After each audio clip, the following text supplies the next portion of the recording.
Hey guys, what's up? It's me, Thomas. Tonight we're back here with Green Scorpion. Tonight we got another round of the Weapons Month with the top 10 video game archers. So let's hope their bows are aiming true, and their aim's true. So let's just get into it and see the top of the archers.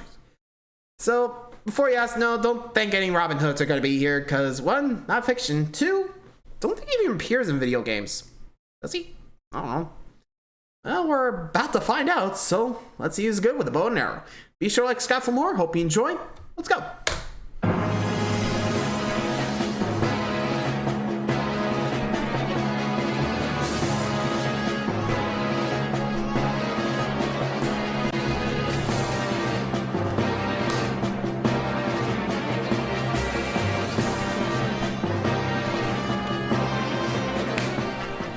Here we go.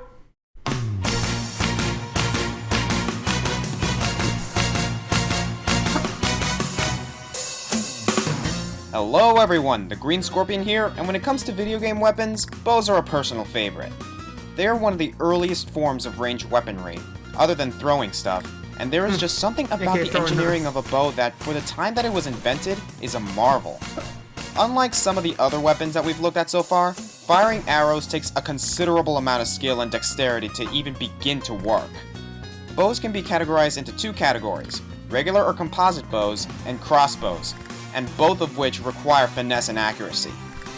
While the skills and functions differ for a compound bow and a crossbow, both kinds of bows are considered for this list. Arrows in general are very aerodynamic, but also require the archer to consider wind, gravity, and contact points when aiming. In general, more so than the other weapons discussed so far, using a bow requires the warrior to be smart and calculating. Archers in video games tend to be of an intelligent, observant, and oftentimes snarky demeanor. In strategy, the archer needs time and focus to get off the perfect shot, and they tend to require protecting if melee enemies get too close. Stealth, evasion, and speed are all welcome attributes to the archer who values his or her head.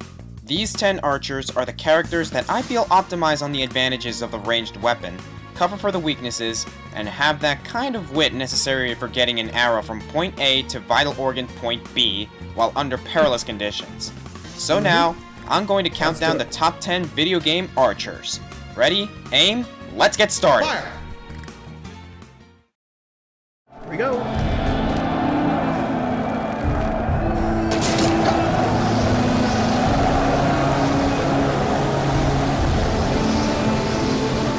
Here we go, number 10. You start on the list. Let's say you are given the choice between a bow and an assortment of guns for your next big mission.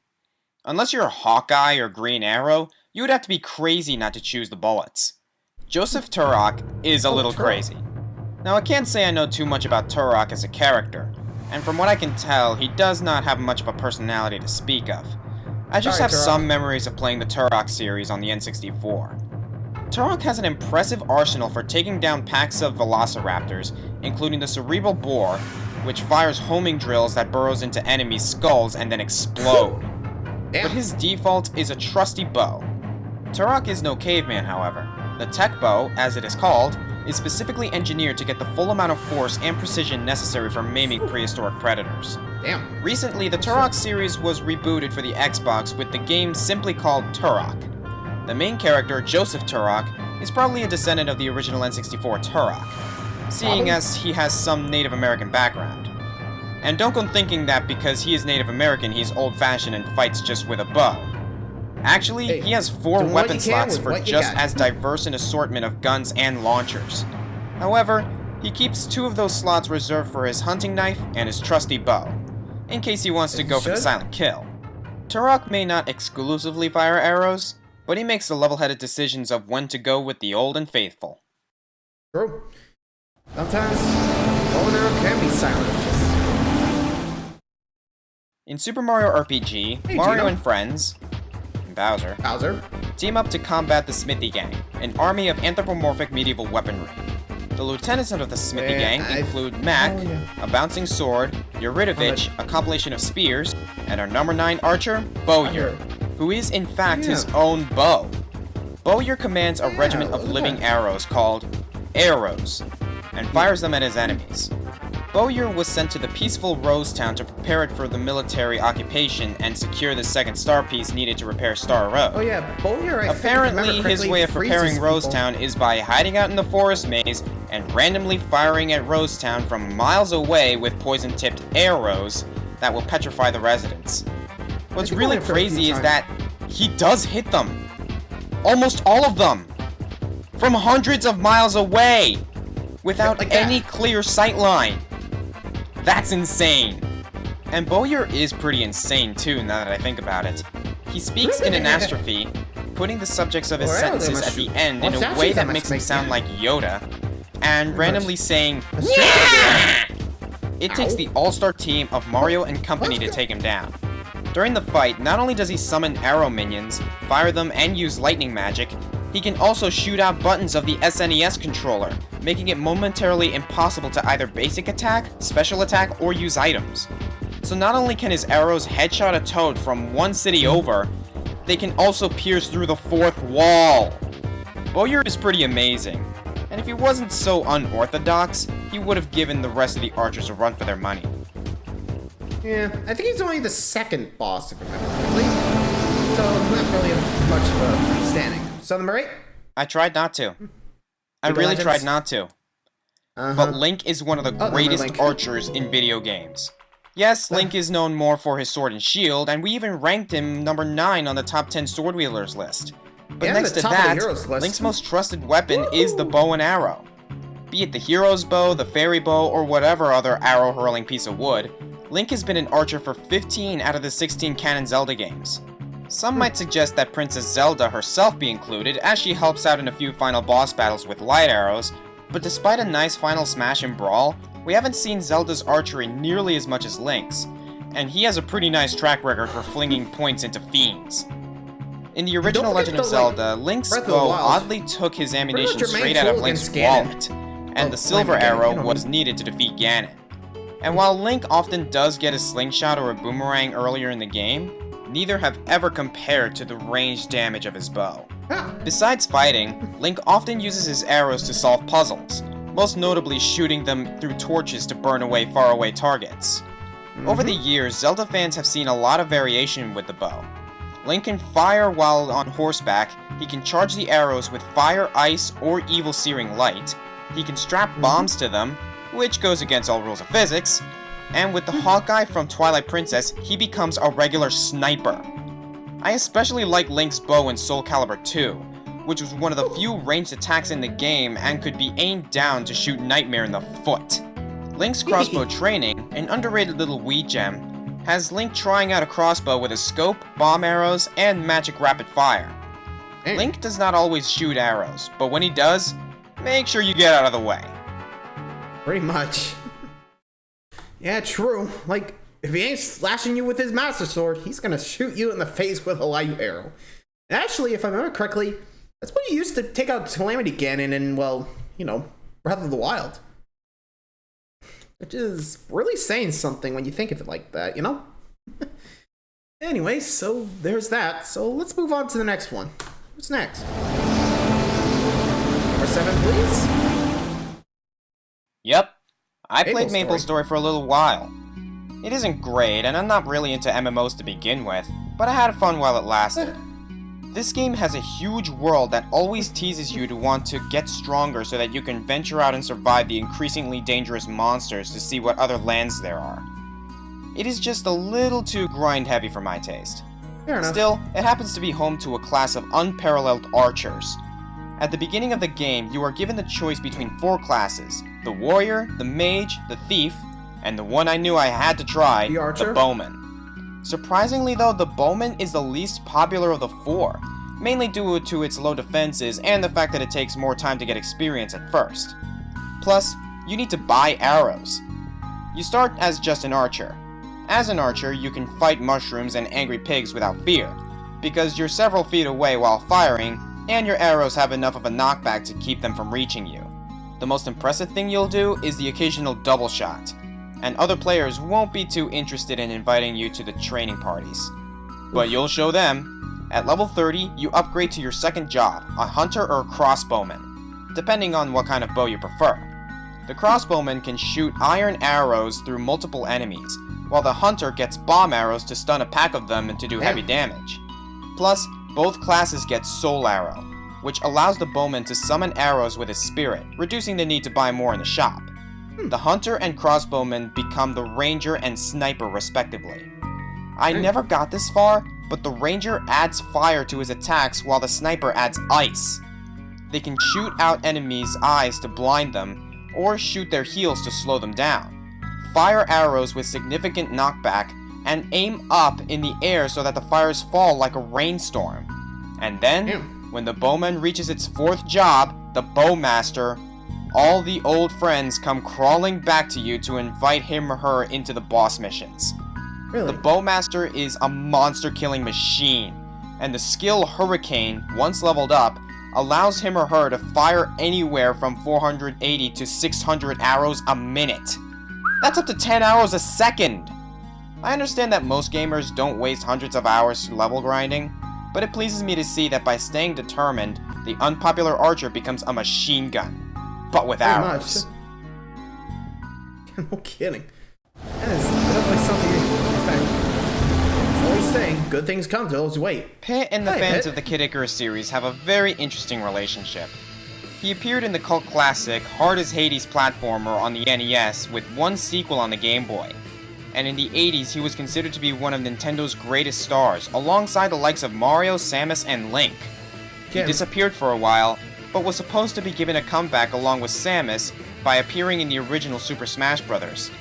Unfortunately, the developers couldn't figure out how to animate his wings on the N64, and he was replaced with Jigglypuff due to the time constraints. He finally had a triumphant return as a playable character in Brawl, and with new fan popularity, it was hoped that this angel would rise again. When I heard this in the E3 trailer for Uprising, Sorry to keep you waiting. it was just amazing. My mind was blown, and my heart soared like it had the wings of Icarus. Woo. Sorry for that nostalgic detour. So, how is okay. Pit as an archer? Well, Pit is a general of the goddess Palatena's army in a world that is very loosely based off Greek mythology. Yeah, Since his keyword early loosely. career, he's been powering up Palatena's bow to fight Grim Reapers and Eggplant Wizards. And as a general, he at times leads a squad of Centurions to back him up. But his true potential began to be tapped in Brawl. Palatena's bow is probably one of the most versatile bows in gaming. It shoots arrows of pure light, which Pit is very adept at curving for some brilliant trick shots. Pit never has a problem that other archers have of enemies getting too close, because his wings make him very mobile, and his bow, with sharp edges, can be used as a devastating melee weapon, and even double separated swords. into two blades. I've never seen a bow that made you afraid to move in closer before. With Pit's great dexterity, his crazy weapon, and his flight, he can fight at all ranges. Pretty Truth be much. told, Pit is a really easy character to spam in Brawl. Why is he so overpowered? Oh, Uprising. In his recent 3DS foray, Pit goes from being a fantastic archer to a flight piece of heavy artillery. As it turns out, Pit's mastery does not stop at bows and arrows. He can use swords, hammers, gauntlets, cannons, and other sorts of crazy weapons. But to me, he'll always be a master archer. Started with a bow and still keeps it to this day. 5 coming in. Let's talk about a very Hi, confusing Raven. man named Raven from Tales of Vesperia. Right off the bat, I Tales found game. Raven very interesting when compared to the other Tales characters. Oh, Most party members either use a melee weapon or cast spells from a distance. Raven is unique in that he actually has a ranged weapon. Raven is a very talented archer and uses a number of magic arts, usually wind-based, to add damage to his arrows while also making his shots a lot flashier. But what if your party already has enough people who fight from afar? What if you want to use Raven alongside Estelle or Rita, two cast-heavy characters? Someone's going to have to go toe-to-toe with the enemies to give the caster some space.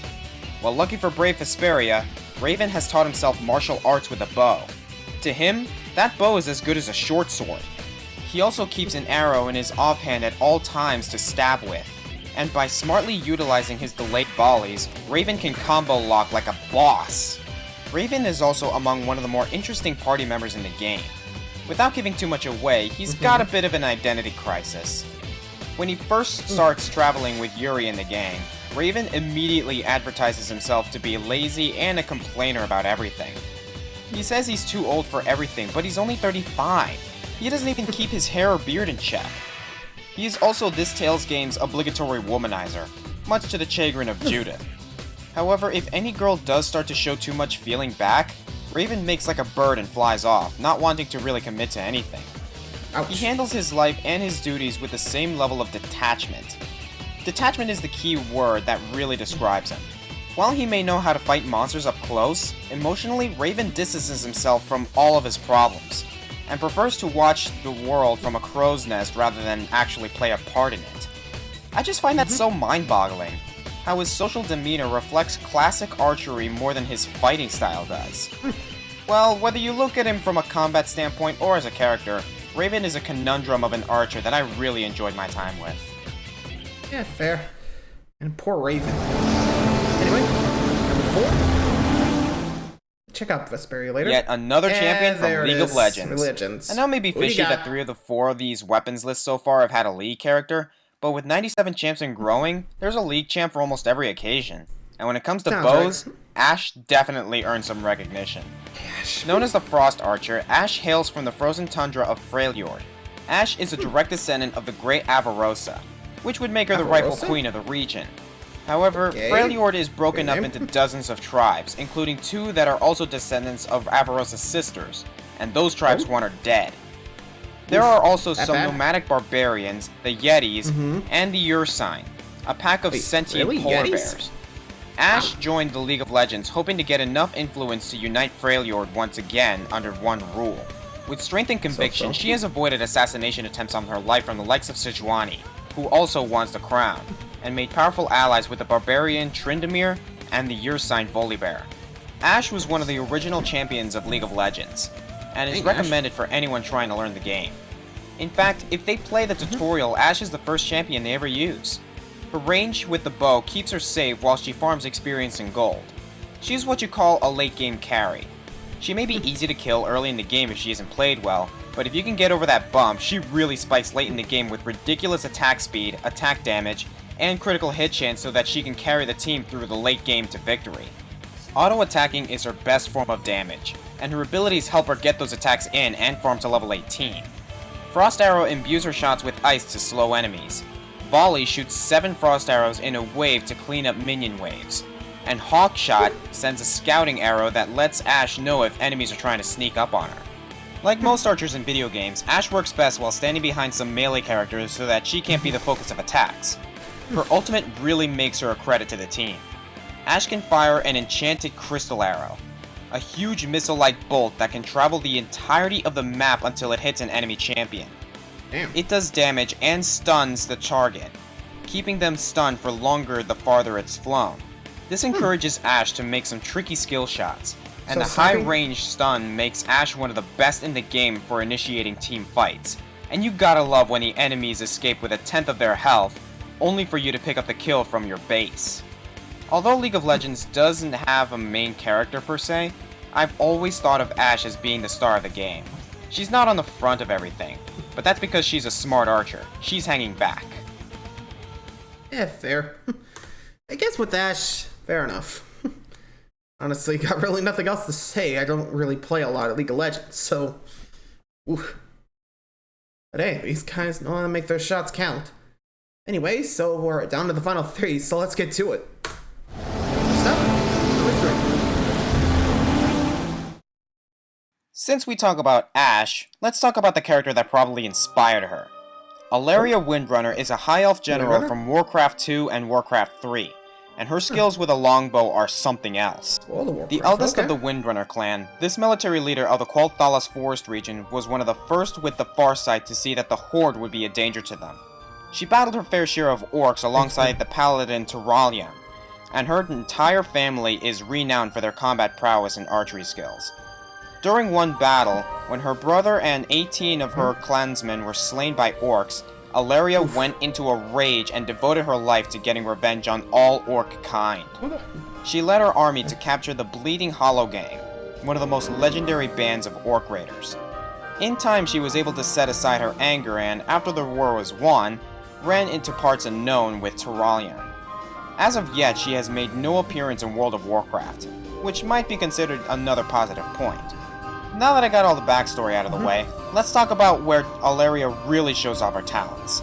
She made an appearance as a playable hero in Dota, which, for those of you who don't know, stands for Defense of the Ancients, and is a Warcraft 3 online mod game that got such a cult following that it earned itself an official release on Steam, and was originally developed by several of the same people who made League of Legends. Nice. In Dota, Alleria is an intelligence-based hero, but plays a lot more like an agility hero. This means that while she has high magic damage, she also moves fast and has a wicked attack speed. An ability called Power Shot fires off 1,700 feet. It's a lot like Ashe's ultimate, except it goes through multiple enemies and destroys trees in its path, and it's only a basic ability for her. Her Shackle Bolt shoots arrows that bind enemy units together, making them easy targets for a Power Shot. When pinned down by multiple enemy heroes, Alleria's main escape mechanism is her patented Windrunner, which turns her invisible and increases her movement speed, making escaping a breeze. Her ultimate, Focus Fire, channels the wind through her very soul and gives her maximum attack speed against a single target. And if her damage is built with the right items, she'll make Swiss cheese of even the tankiest Scourge. Dang. Alleria's abilities just seem perfect for an archer. One for single targets, one for sniping, one for binding enemies, and one to escape and start again. And we go to Warcraft, so I got number 2. Yes, I prefer the traditional and composite bows to crossbows, and that leads me to place more users of the former on this list. However, one crossbow wielder definitely makes a name for herself, in a game that I barely even played for that matter. This is Kai from Heavenly Sword. Kai is an orphan and a sole survivor of a once proud clan that was wiped out by the armies of King Bohan. So, Kai is just a little girl, the and due to the traumatizing death of her mother at the hands of the Flying Fox, Kai has developed a mental illness that manifests itself as a kooky and carefree attitude. Oof. In this way, she shields herself from realizing just how much bloodshed and turmoil surrounds her. Despite her unwavering spunk and naivete, Kai proves to have quite a brain under her kitty hat. She is smart and resourceful, and a really good shot. She is only playable for a handful of missions, but she instantly proves to be a real deadeye. In one mission, she has to snipe guards to help Master Shen escape from prison. Using an ability called Aftertouch, Kai fires arrows so that they specifically steer in the air right to the intended point. In this case, the clavicles of enemy soldiers. While exploring areas, Kai can hop about, much like a cat, to get to higher ground where she can safely make her perfect shots. The best example might be when she's trying to get the password for the armory from a guard, who is hiding inside a turret full of fireworks. Yeah, buddy, I'm sure you're safe in there. I mean, it's not like she's smart enough to climb to the top of the tower and fire one perfect bolt through a torch and between the bars of a door to hit that crate and blow up the entire... Oh yeah, she can do that. Kai may act like a younger version of Riku, but she has the wit and reflexes of a cat, and she'll hit your weak point for massive damage. Don't believe me? Want to talk now? Let her tell you herself. Maybe I'll hit your weak point for massive damage. Monkey Peaches. Huh? The password. It's Monkey Peaches. Thanks. There you go. One master of the bow and arrow remains, but before we get there, let's recap. Right, let's recap. Number 10, Joseph Turok. Number 9, Bowyer. Number 8, Link. Number 7, Maple Bowman. Number 6, Hit. Number 5, Raven. Number 4, Ash. Number 3, Alleria Windrunner. And number 2, Kai. Alright. Here we go. And for number 1.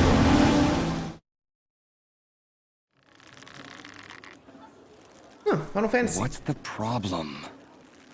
I'm nervous. What if I hit her? It's too late for nerves, Rolf. If you're not up to it, just leave it to the master, eh? Watch and learn. One clean motion. No hesitation.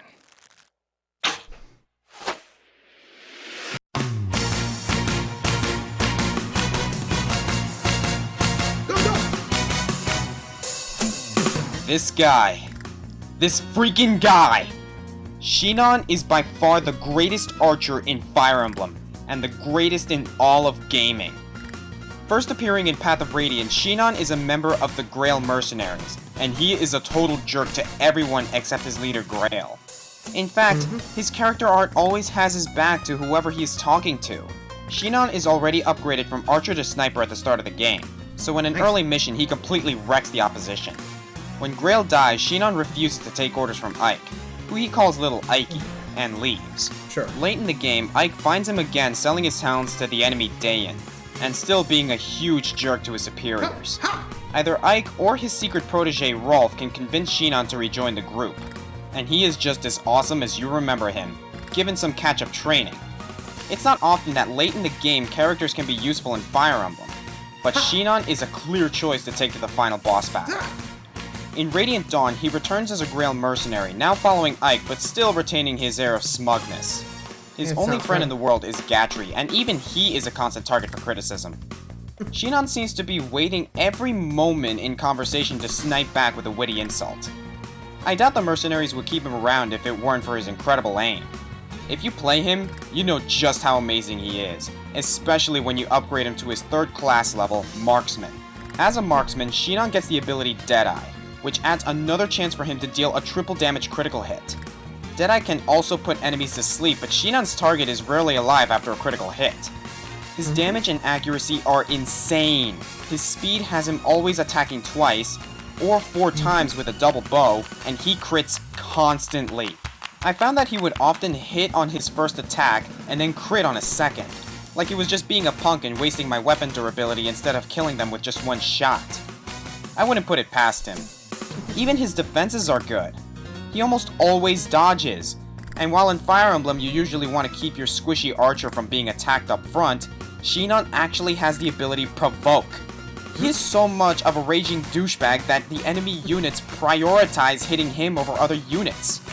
If you haven't played Radiant Dawn, you have no idea. Dependable, brilliant, and lovably angry, Shinon bullseyes the #1 spot as the greatest archer in video game history. I'm the Green Scorpion. See you guys next time. Yeah, fair. Guess you have a point there. He's cocky enough to know he'll always make the shots, so gotta love about the guy. Anyway, thanks for watching, everybody. Till next time, I'll see you for the next one. Good night.